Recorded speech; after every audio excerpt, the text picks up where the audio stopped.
I want to. Okay, we're good. We have a number of members who are here, but we also have people who like Facebook more than Zooming for some reason. So, and we're going to be we're recording this for our website. Okay, we're good. So anytime that people want to go into the website, they can find this meeting. I want to welcome you all to those of you who are in Zooming and those of you who are on Facebook Live to this, our regular meeting. There's Richard. I'm thrilled that to have someone that I've already met as our speaker, and clearly Carolyn knows, and some of you may also know her. I first met her at a book signing pre-pandemic when she was here with Beth Terrell, Jaden Terrell, who had just spoken to Malice. So what we're going to do is first we're going to hear from our guest speaker, and then we're going to have cut off the Facebook Live feed. So you Malice members who are on Facebook are going to have to catch up or else join Zoom sometime. We will be talking about our anthology. We'll be talking about our treasures report, our retreat, and some other issues that are just pertinent to Memphis, to Malice. So I'm sure Deborah does not want to hear about that. Although you may want to hear about our retreat. Our speaker, Debra Goldstein, is the author of the Kensington Press Sarah Blair mystery series, Cozy Mysteries. And she also, that's the first, I think this is the first one. She is a finalist for the Silver Falcon at the Killer Nashville meeting next week. And her short stories have been finalists for the Agatha, the Anthony, the Derringer, and several other awards. She is a former judge, which I found very interesting. And her debut novel, Maize and Blue, was reissued in May 2014 as a Harlequin mystery. So I'm really pleased to introduce to you Debra Goldstein. Take it away. Thank you. We can't hear you. Oh, there we go. He had muted me. Okay. I appreciate being here today. Jackie asked me to, I think now she's asking something. You're muted. I neglected the paid political announcement, which is if you have questions, use the chat function. And also everybody mute yourself so that we don't have dogs barking in the background. Thank you. I'm sorry. Please go ahead. Jackie asked me pretty much to address cozies today, and I think I'm going to do it kind of in an informal way, talking about how I came to write and how I came to write cozies. For one thing, for me, I read everything, but the cozy mystery, which, as you know, by definition, is usually in a small town or a small restricted area. It usually has an amateur sleuth. It almost always has a cat or an animal involved, and it's clean. If there's going to be sex, it's off the page. If there's going to be cursing, it's usually off the page. Today, we're getting a few edgier cozies, but you pretty much aren't going to be able to use a lot of anything that. Where the edgier is, a lot of them are getting into more social issues and things. When I started writing, I used to read these as I flew across the country, and I found they were easy to escape into, and they were whodunits. That's the beauty of the cozy. It's really a tight whodunit. People look at thrillers and they look at the other genres such as suspense or thriller, and we really have the same elements of a mystery in there, but the difference is how we put it together and how we make it look simple and how we make it look so that the individual is involved. When I wrote my first book, I thought I was writing more of a traditional or an academic cozy, and that was the Maize and Blue that Jackie mentioned. It's a murder mystery set on the University of Michigan's campus in the 1970s. Okay, Jim, fellow Michigan? Anyway, but when I wrote it, I had a story I wanted to tell. And that was the book that just before you came on, we were talking about, that I was 85 pages into and I still couldn't kill anybody. I talked to different authors. I talked to different people because one of the best ways to improve your writing is like what you're doing here, groups like this, classes, and to talk to people who've done it because they pay it forward. Anyway, I finally found that there are lots of ways that you can bring it in without having heavy backstory, because it's very easy in a cozy to lean on backstory. I did it in that book through a newspaper article. I had her looking at a newspaper article that described the death of her friend the night before. So you had the death in the very first chapter. You had the premise get set up early in a cozy. Now, unfortunately, Maize and Blue was published by a small publisher. Now, I want to tell you, as some of you know, publishing is a weird business. In my case, I didn't understand that it was a business. I understood the law. I understood being a judge. I understood litigation. But I thought publishing was going to be an easy thing. Haha. So let me tell you how Maize got published. I wrote this book on and off for a decade. I would write it, I'd put it in a drawer. I talk about wanting to write. I was that one who graduated college, said I have two goals. I graduated in December from Michigan, and I said, I'm going to New York in 2 days. I'm taking my resume, and I have two goals. I want to get a job in publishing, and I want to get on Jeopardy. But if it doesn't work out, I'm going to type law school applications because I'll go in the fall. Well, I got lucky. Everything did work out. But I realized I didn't want to be at the bottom of the heap in the publishing world. And that's when I knew it was a business. So I went to law school in the fall. Now, during that time period, a lot of us get sidetracked in our writing.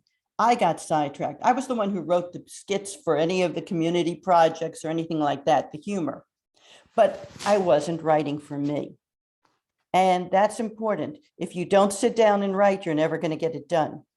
Anyway, what happened is a friend basically said to me, leave Joel and the 4 kids home. I'll let you use my condo at the beach for the weekend. If you don't write, I never want to hear about it again. And that's where I wrote those 85 pages longhand on a yellow legal pad. I want you to know that when I held up Maize and Blue, there are 5 pages from that 85 in here. But I knew that I could write it. I saw the beginning, the middle, and the end. I saw the trajectory of a traditional or academic mystery. So what I did, I went home and I wrote it. And at the same time, another friend dragged me to what was called the Alabama Writers Conclave. And I discovered they had lots of contests. First chapter, they had short story, all different things, and they had essay. Well, I figured I tend to be competitive if you haven't figured out from my 2 goals after college. So I decided I'd come back the next year and enter these contests, and I did. And I want you to know I didn't win first chapter. I didn't win short story. I didn't win anything. I won for an essay, Maybe I Should Hug You, which is an essay about what happens when we women start turning 50, our arms become flabby, we start finding our friends are getting sick, and we're becoming our mothers. It was only a 4-paragraph essay, but More Magazine ended up publishing it. Now let's jump forward. I have finished Maize and Blue. I am hosting a network, which is an organization in Birmingham of women. I have 115 people in the audience, and I decide I'm hosting a panel of women authors, all different types. I think a moderator should be like the wall behind me, kind of beige. So what I did, I'm showcasing these women. At the end, somebody says, I said, let's have questions. And the first hand that goes up says, tell us what you're writing. And I said, I guess you're referring to the essay that More Magazine just published online. Thank you very much. Let's talk about these women. The next question is, what else are you writing? Now I'm embarrassed. So I said, I think I have a mystery that's ready to go. And we went back. 3 hours later, my BlackBerry, which I could call a crackberry because I was so addicted to it, went off. And it said, so-and-so in the audience, who was a big PR person, is a dear friend of mine. She says there's a judge with a mystery. Would you like me to read it? And the woman was a co-owner of a publishing house. What do you think I said? I typed back immediately, yes. How would you like me to wrap it? Would you want a red ribbon, a blue ribbon? I was thinking I was going to mail it to her. She said, no. I want you to put it in email. I want this heading on the email and just send it to me. And you all know what she was going to do if she didn't like it, right? She was going to hit delete. I don't think anything of it. A week later, I have our oldest child is there with some grandchildren, and we're going up to Vulcan, which is, as we were just talking about, the statue that mooned Homewood and that Ann George wrote about. And it's the hardest to get from the parking lot to the statue as opposed to anything else. The kids are way ahead of us. My daughter is ahead of me. My BlackBerry goes off. I look at it, and part of my French, folks, I go, oh, shit. My daughter turns around and goes, we don't curse when there's children. And I repeat, oh, shit. Now she comes down. She's sure I had a heart attack. I turn the BlackBerry so she can read it. And it only has one sentence. My partner, Joy, and I have read Maize and Blue and would like to offer you a contract. You know what she said? Oh, shit. And that's why I thought publishing was easy. So my first book is published by this small company.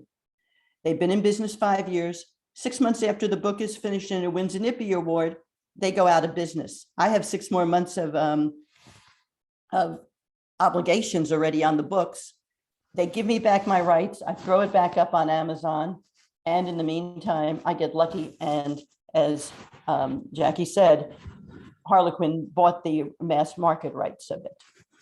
Okay, now I'm told write something new. So I do. I write Should Have Played Poker. Now I'm getting into more of the traditional cozy. It's partially in a retirement home. It's in a small southern town. And it's Should Have Played Poker, Carrie Martin, and the Mahjong Players Mystery.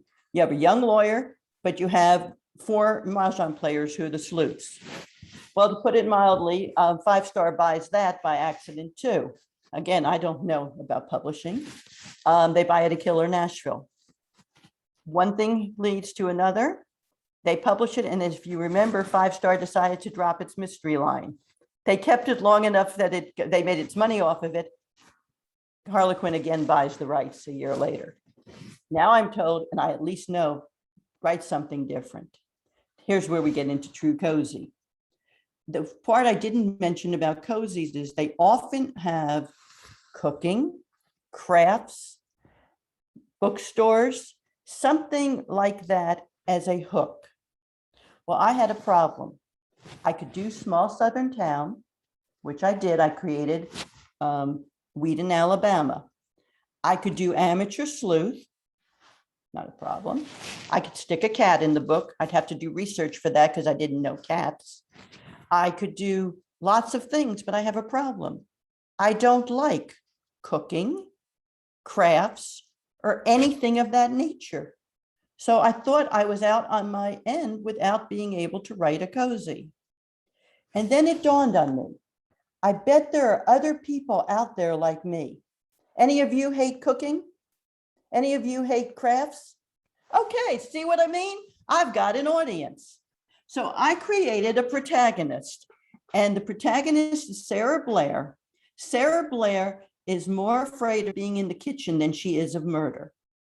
But I realized, and Sarah Blair likes takeout food, and she likes recipes that only call for very simple pre-made ingredients. Okay, now I have my hook, and I think it's funny. I start writing, and the book is coming together. In a cozy, you need sidekicks. Well, in a cozy, you are supposed to have some recipes in the pub, and I said, well, I better put somebody in who knows how to cook.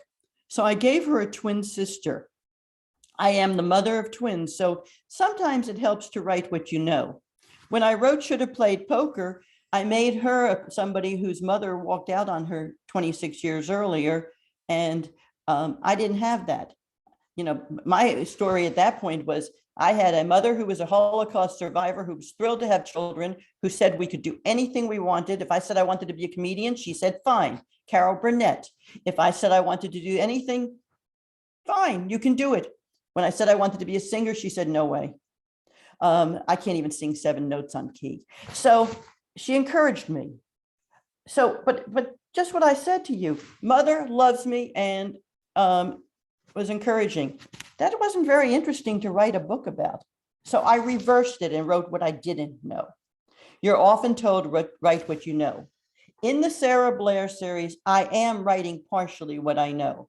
Sarah is married at 18, divorced at 28. Today is my 38th wedding anniversary, so I don't know that. But I do know that the kitchen is the most frightening room in my house. I once redid a kitchen in our first house and completely tore it out, had it redone, and didn't tell my husband it was finished for 4 months. I just left the tag on the stove and we kept going out. It was only when I told him and he said, why did we spend the money to redo it? And I said, I wanted a nice place to walk from the driveway in the garage into the den, which I loved. So back to the cozy. You have to find some humor.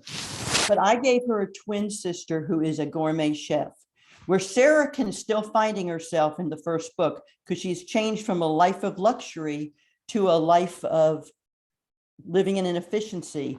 We've held up the book and as you see, there's a cat. This cat is Rara. Rara is the only thing that Sarah Blair got out of the marriage. The rat took everything else. But don't worry, as Jackie said, there is a death on page 1. The rat is found dead and accused of, he's dead, and her twin sister is accused of having killed him with a taste of one of her award-winning rhubarb pies. It's up to our sleuth, who doesn't want to be a sleuth, to solve it. Because when you are a woman whose china and your best china is floral paper plates, the chance that you might have to be in the kitchen to take your sister's place in a competition is absolutely frightening. So there are themes that I work into my books. In that first book, I deal with economic development. I deal with cooking in a sense of a woman having to find herself with a twin sister who knew exactly what she wanted. Emily went to CIA, which is not the investigative one. It's the Culinary Institute of America. Sarah ran away from the kitchen. I've also put in family values because one of the things in cozies, whether your protagonist has a strong family or finds a family of friends, you will find, as I said, there are sidekicks and there are units. And I put in enough other characters that I could grow the series. This series an agent picked up and Kensington bought. They started out buying 3 books. Then after the second book was doing well, they offered me an extension on the contract for 2 more. But for a cozy, your reader is going to want to know it's accurate. So you have to do your homework. A lot of people think that it's not as hard, but I find that writing a cozy is as complex as any other subcrime genre. You have to get it right. I mentioned the cats. I don't know a thing about cats. We never had them. And so what I had to do was I had to go research cats. I knew I wanted a Siamese cat, but I had a friend who had many Siamese cats. I went and sat hours with her. I watched the cat crawl around her neck, hug us on the feet, do different things that were obnoxious, do different things that were sweet, and basically take control of her house. I worked that into the book. And then the irony is, my friend was so thrilled that I had taken all this time and asked her all these questions, she sent me over the internet a picture of her cat. Now, that book that Jackie and I have both held up, that cat, Kensington sent me a note and said, what do you think your cover should look like? And I said, because I don't get to choose, Kensington sends it out. And I said, well, there's 2 types of cozy covers if you've ever looked at them. One cozy cover is extremely detailed. it'll have a room, it'll have all these things in it. The others, like Joanne Fluke books, are very simple. They will only have a lot of clear space and 1 or 2 items on the cover. I said I wanted the cat and the rhubarb if possible. Well, as you can see, they did it. But then somebody said, what should the cat look like? And I said, and I opened the drawer where I had the picture and I started describing my friend's cat. And I'll be darned, that's exactly what they put on there. So my friend has always felt that her cat is immortalized. Now, my family did have dogs. So by the time I get to the second book, and one of the things with a cozy is you have to tie it up, but you leave things that people want to know about more. The characters become people's families. In 2 Bites Too Many, as you can see, there's the cat and there's the dog. In One Taste Too Many, as I said, she had to get her sister off the hook, but both sisters keep mentioning their mother who's on a vacation, Mother Maybelle. In the South, as you know, a lot of us say, bless your heart. And there's a lot of sayings that we can say where we're basically telling you to go someplace, but we're doing it with such grace and calmness that you have no idea. And that is Mother Maybelle. She says what she thinks, she does what she wants, and she's fiercely proud of her daughters. By the end of One Taste Too Many, Sarah is doing better. Rara is doing the best. And that's all I'm going to say in case you choose to read the book. But in 2 Bites Too Many, I take the story a step further. Emily wants a restaurant. She goes to the bank and is refused a loan. The mother is furious because the mother has had and her late husband had a involvement with the bank president for years. They had a relationship. They would do business on a handshake. And here their daughter has been refused. So Mother Maybelle takes not Emily, who wants the loan, but Sarah, who has a tie that the bank may want, to the bank. And Mother Maybelle pretty much lets the bank president, who's also the city council president, know what she thinks. The best thing I can say is Sarah leaves. Mother Maybelle is found later in the president's office. It's a kind of a locked room mystery in the sense that there's only one person in there. He's dead as a doorknob, and there's only one person with blood on her hands, and that's Mother Maybelle. So not only do we have to deal with, again, sub-themes, we deal with something with aging a little bit. We deal with animals, rescues. All my books have animals and rescues. Fluffy is a rescue. We deal with, we brought in the city. If you read things like by Louise Penny, you know that she has made Three Pines a character.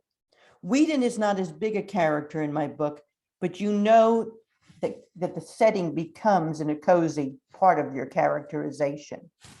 And in 2 Bites Too Many, as you learn about the city council, you learn about politics a little bit, but you learn about the relationships of the people. And to me, that is probably the most important factor in the cozy. So Sarah, once again, is pressed into action to get her mother off the hook. But she also has her own life. And, a little dating, not so good, but it's there. Some cozies have heavier romance, ideas. I wanted to show Sarah to be a little more independent in trying to find herself. But in each book, there must be an arc that she gets a little more developed. If your character stays the same from book 1 to book 5, you haven't done your job in a cozy. In book 3, you can be creative. Book 3 is 3 Treats Too Many. This one, as you can see with the soup, is Rest in Peace. Again, Rara and Fluffy come into all the books, but in this one, I add a few other characters. I add the veterinarian clinic. I also add post-traumatic stress syndrome after military. But one thing I need to say is when you write a social issue into a cozy, you don't beat people over the head with it. You do it subliminally. You do it in such a way like the animal rescue. You're raising money for it, but at the same time, you're explaining the no-kill rules. You do just little smidgens. All the research you do ends up being maybe a sentence. and you have to learn how to cull your research into it. Now, Three Treats Too Many also brings in motorcycles. And I went and I interviewed motorcycle club members to get it right. But where did the idea come from? And this is the beauty of cozies. You steal ideas from wherever you are. In this particular book, I had taken a community course a few years earlier on magazine articles. And there was a lovely couple, a little heavy set, made me actually look thin, which is hard. But anyway, the couple, he was a principal, she was a teacher. And on one of the classes they were going to miss on a Thursday, they asked if I would take notes. I said, sure. Are you going somewhere fun? And they said, yes. We belong to a motorcycle club. It is a group of teachers and educators, and we pick a place every year. We all have these bikes and we go out on weekends, and like we'll go to the covered bridges or we'll go someplace and maybe just for lunch. But once a year, we go to someplace big and make it a 4 or 5 day, 6 day trip. And this is the weekend. Well, I always remember that because when we think of a motorcycle gang, when you think of it on TV, what do you think of? Chains, tattoos, muscles. These were people like all of us. These were, the people who could live next door. And I said, this is wonderful. And then I discovered one of my dear friends, he and his wife are enthusiasts. They collect them. They do all this thing. I went and looked at their collection. I went and, talked with them. I learned about the race for the warriors. I stole parts of that, put it in the book. It made it possible for me to bring in the military side. I also wanted to get the veterinarian side right. So I went and shadowed a veterinarian for a day or two. And then, I didn't steal his personality. I did steal the setup of some of his office. Because, if you don't know, let's say you take your animals, those of you who have them, to the vet, you're usually only in the treatment room. You don't see what goes on behind the scenes. And you're so worried about your animal and your mindset is on that you don't see actually how the animal is being handled by the professionals, even in front of you. So I was able to incorporate both sides into book 3. And like I said, the issues that I bring in, the social issues, make the book more realistic, but I don't overdwell on them. I would say family values and understanding comes first. And finally, the new book that just came out a few weeks ago, 4 Cuts Too Many. As I said, Sarah is evolving. She's now working still at a law firm, which is where the only job she was able to get. In book 1, she's so scared she's going to lose the job. But by book 5, book 4, she's actually quite confident. She knows how to put things in a drawer if she doesn't know what to do. She knows how to sneak around and look around the office more. And she knows that she's better not be the one to make the coffee. But she's also helping. Her sister has a restaurant. She actually has an ownership interest in it because she owns part of the building it's in. And of course, we have Rah-Rah and Fluffy, so the characters continue.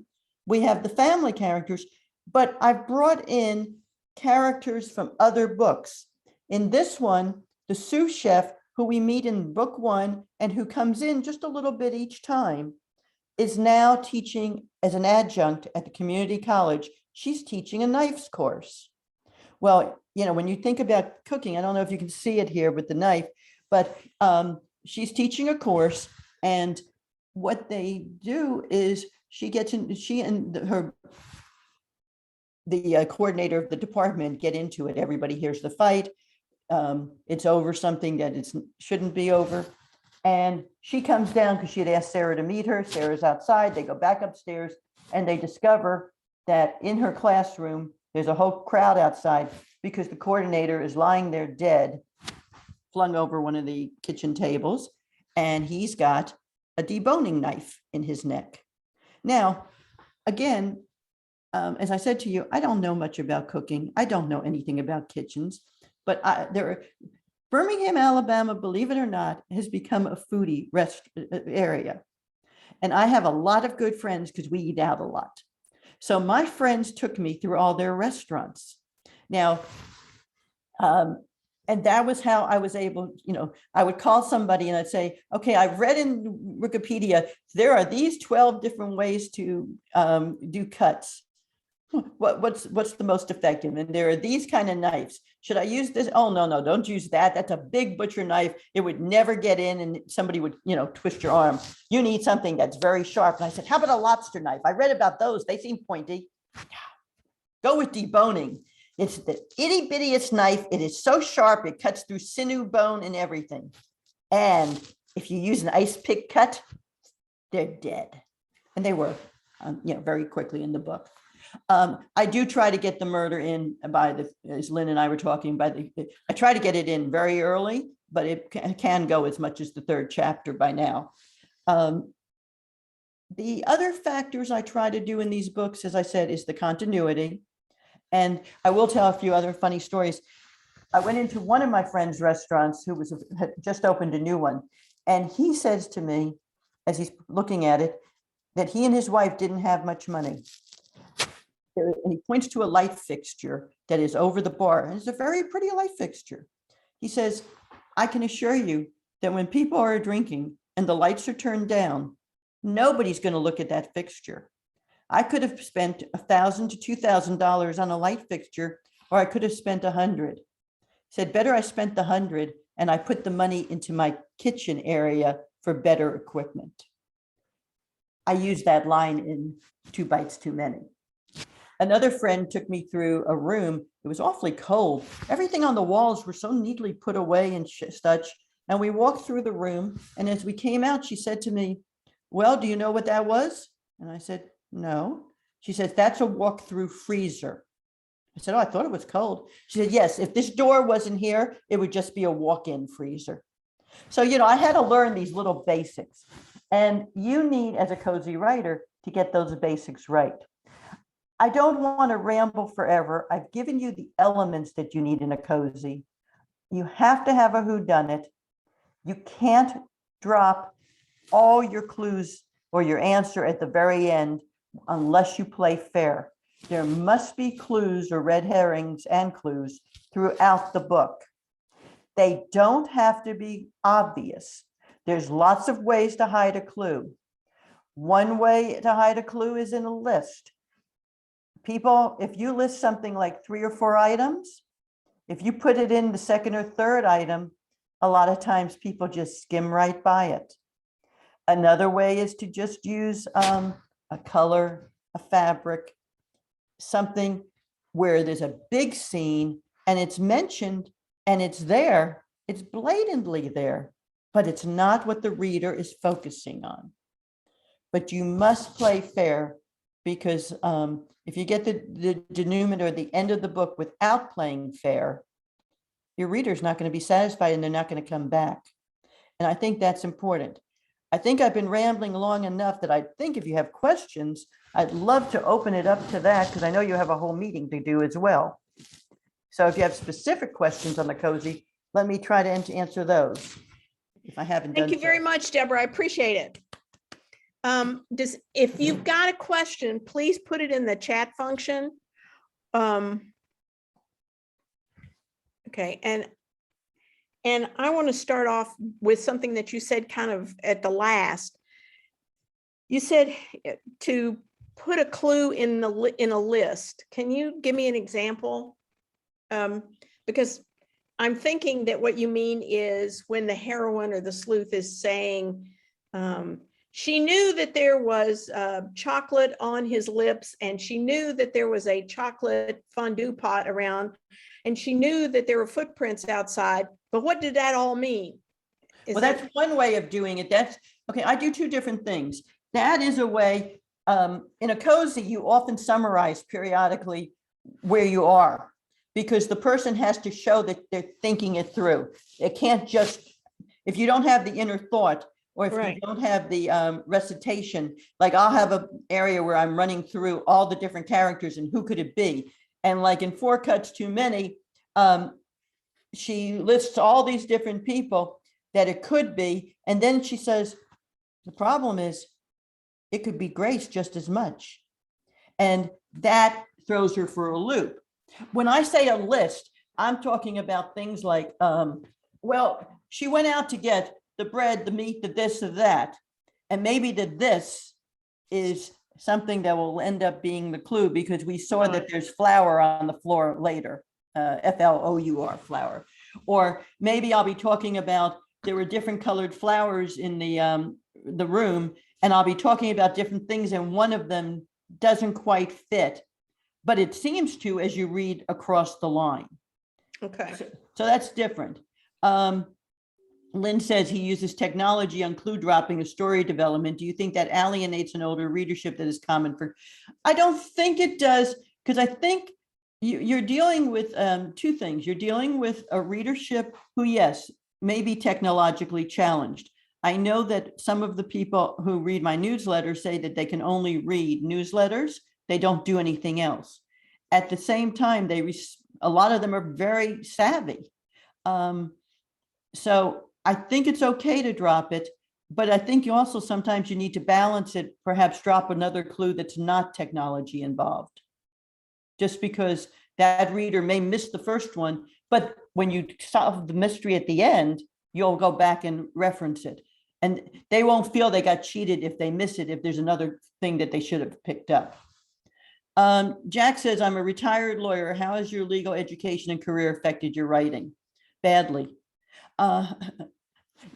Jack, to be perfectly honest, one of the factors I found as a litigator, because that's what I did for, before I went on the bench, was that I wrote very boring because you wrote dry briefs. You wrote in a stilted style, more so than you did creative. And I will get told every now and then that I'm using words or using a phrase. And I have one reader who says to me, who writes me these notes, you're doing it again. You're sounding like a lawyer. And when I was on the judge, I spent 23 years as a judge, and I will tell you why I walked away from that in a moment. But again, that was stilted writing. And one of the things I've had to make myself do is show my inner thoughts and my character's inner thoughts is what I mean. I had to relax my writing a little. And it's funny because those were Jack, when I was writing for the skits, like the leadership skits and things, that was the kind of relaxed writing I can do. One of the reasons I got on the bench as early as I did, the average age for my particular judgeship was 58, and I was 36 when I was appointed and sworn in at 37, actually had to do with a little creativity.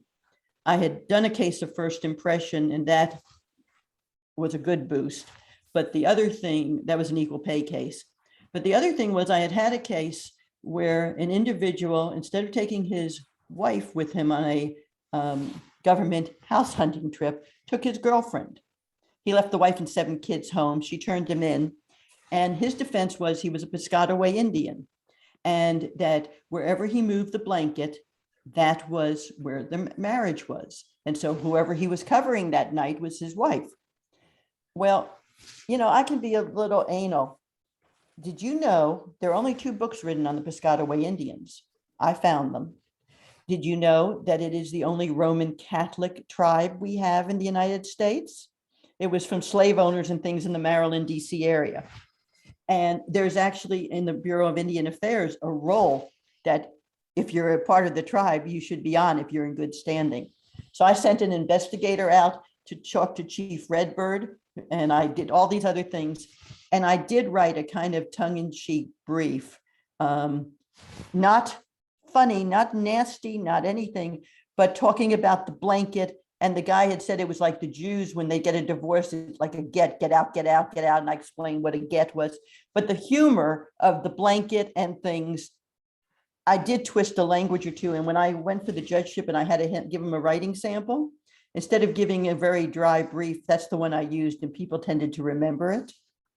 Now, why did I leave the bench? Because I found my passion is to write. And I wrote my first book, Maize and Blue, and I tried to keep the 2 careers separate.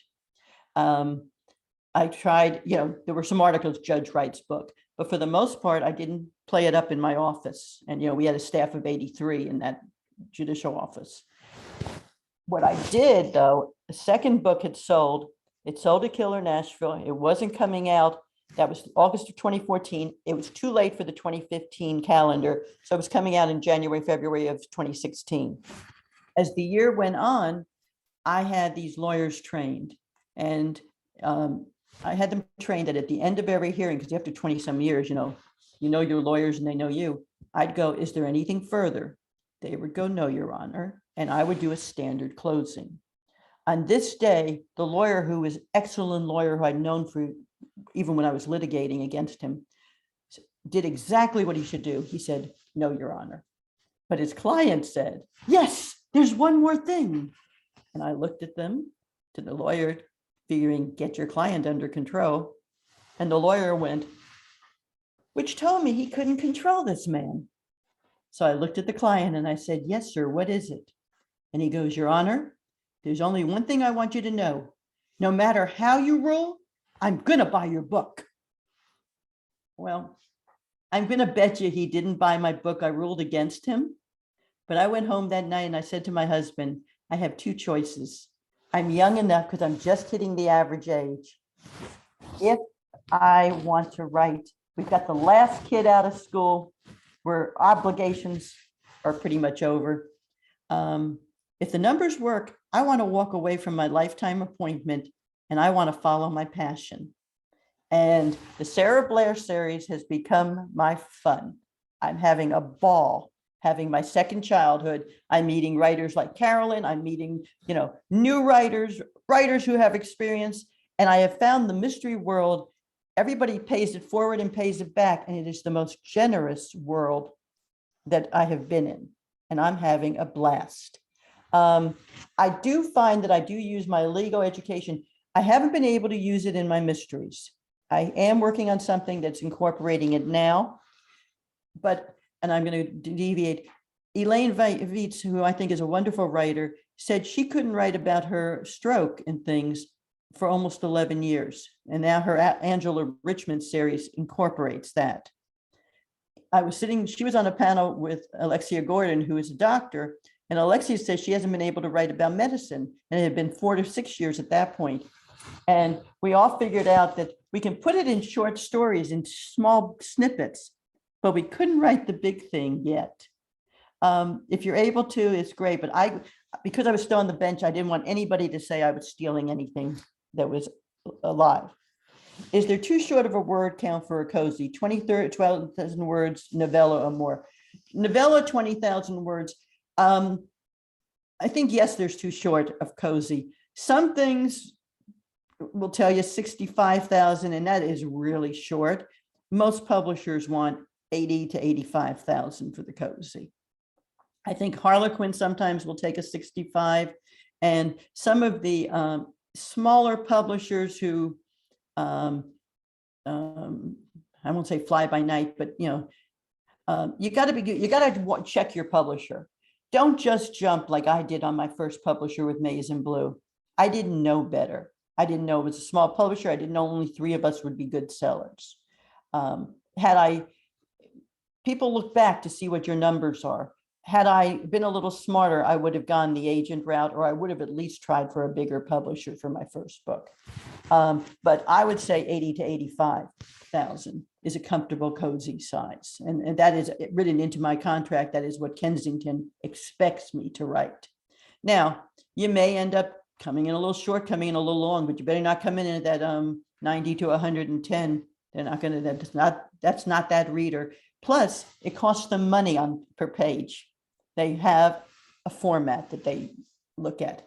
Do you have beta readers? Yes and no. I don't. Living in Birmingham, I didn't have original beta readers. I have some friends who will read for me and I read for them, and we write in different genres. And I give them the book because one loves mysteries, one loves to proofread, so she goes for anything that's wrong. One only likes science fiction. So if she likes something or she sees a hole in the plot, she points it out. I find that if 2 or 3 people tell me something's wrong, I better go back and work on it. 2 asides, I paid early on for a developmental editor that I used to go over, and they're not cheap, but you have to get the right ones. They have to be in your genre. They have to be, and when I say genre, mystery, you don't want a literary one. And you don't want to be bankrupted by the person. I paid for a very tight one on Should Have Played Poker, so I could learn some of my holes. And I learned from that. I still will send it out before I turn it into to my New York editor. I will send it out and have somebody who is a professional look at it, because I still feel more comfortable, because I don't have a good beta reader system. Now, I will tell you, there is one funny thing. You know how they say there's always a mistake in every book, or something gets by? Well, I will say there are not as many errors, because my proofreading friend does a great job. She catches all these things that I don't, or that the proofreaders don't catch. But I have learned none of us proofread acknowledgments really well. And why do I say that? Because I have a buddy, Lee, who is the one who likes mysteries, and he reads them, and he reads it just more for pleasure, just telling me if he finds a hole. Well, I wanted to thank him. So I thanked this person and that person in the acknowledgments for Four Cuts Too Many. And I thanked him for being a master, M-A-S-T-R, next word, beta, B-E-T-A, put it together, master beta reader. It wasn't until the book is in print that he caught that. None of us caught it. And I can't tell you how many people from Kensington and how many people of private people, but so if you That's do the get stuff of nightmares, Deborah. That's the stuff of nightmares. Well, he went home and he actually, he and his wife, looked at him and he said, well, could be, but. Well, Deborah, I'm glad you told that story, because I had the same situation. I'm in marketing, and we had a corporate brochure, and we was supposed to use the word public reporting. In the very last sentence, it was pubic reporting, and we had 100,000 of those brochures printed up. So I'm glad to see that those mistakes happen. That's great. It is 10:50. You're right. It is time up. for us to say goodbye. And Deborah, thank you so very much. I love your list. I love your list of how to write a cozy, things that go in. I'm going to it. I may just add one thing. What? Yes, please. Kensington likes my recipes like Jell-O in a can and spinach pie made with Stouffer so well that Kensington has put together a recipe book, simple recipes for the sometimes sleuth. If you go to my website, and I'll put it in the chat here, and you can download it, and you are welcome to sign up. They'll sign you up for my newsletter too, but you can stay or not, but you may enjoy the recipes, because they're part of my humor. Thank you again. I've always said, my friends know full well that I love any recipe that begins with open a can of. Well, that one definitely does. It's a real, Jell-O in a can was a real 1950s recipe that dough, pineapple, and Jell-O put together. Anyway, enjoy your meeting, and I'm going to duck out. Thank you for having me. Thank you very much. Thank you. Bye. Bye-bye. Lynn, would you cut off the recording? All of those of you who are on Facebook, you're going to need to